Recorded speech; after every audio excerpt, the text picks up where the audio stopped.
કચ્છમાં વિકાસના નામે મિત્રો એક બે નહીં પરંતુ 750 જેટલા ગરીબ પરિવારોના મકાનો તોડી પાડવામાં આવ્યા હતા। જરા વિચારો, 750 જેટલા ગરીબ પરિવારો બેઘર બની ગયા હતા। આ પરિવારો છેલ્લા 60 વર્ષોથી અહીં વસવાટ કરી રહ્યા હતા। તો કયા અને કયા વિસ્તારમાં તોડફોડ ખાતા દ્વારા મકાનો તોડી પાડવામાં આવ્યા હતા તે આપને જણાવી દઉં। તો મિત્રો, આ મકાનો આદિપુર ખાતે જીઆઈડીસી વિસ્તારમાં છેલ્લા 60 વર્ષોથી વસવાટ કરી રહેલા 750 પરિવારોના ઘરો પર બુલડોઝર ફેરવવામાં આવ્યું હતું, તે પણ કોઈ પણ પ્રધાનમંત્રી આવાસ યોજના જેવી કોઈ પણ વૈકલ્પિક વ્યવસ્થા વિના।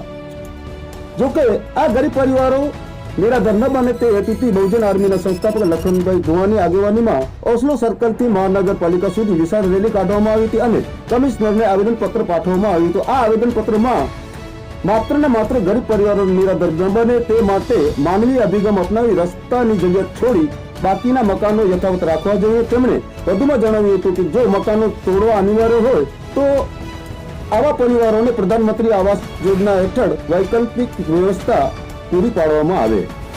જુઓ રિપોર્ટ।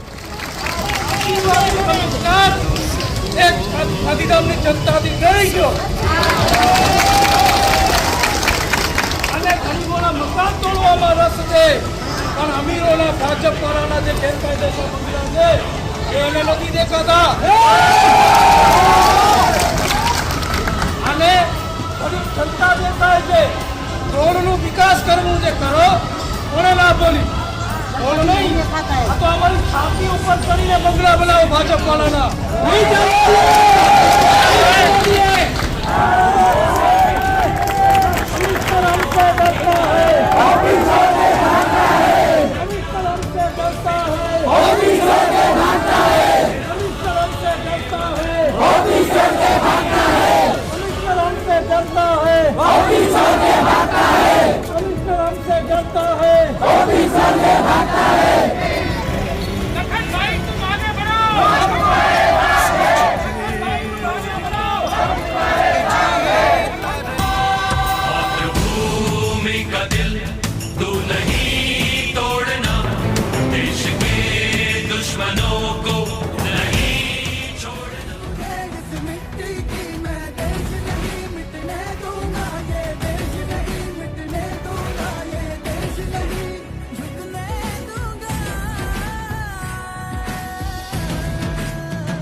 તો મિત્રો, આવી આગળની અપડેટો માટે જોતા રહો કચ્છ ન્યૂઝ ચેનલમાં। સહયોગી રિપોર્ટર ધીરજભાઈ સિદ્ધુ સાથે હું મનોજ રાઠોડ। જય હિન્દ।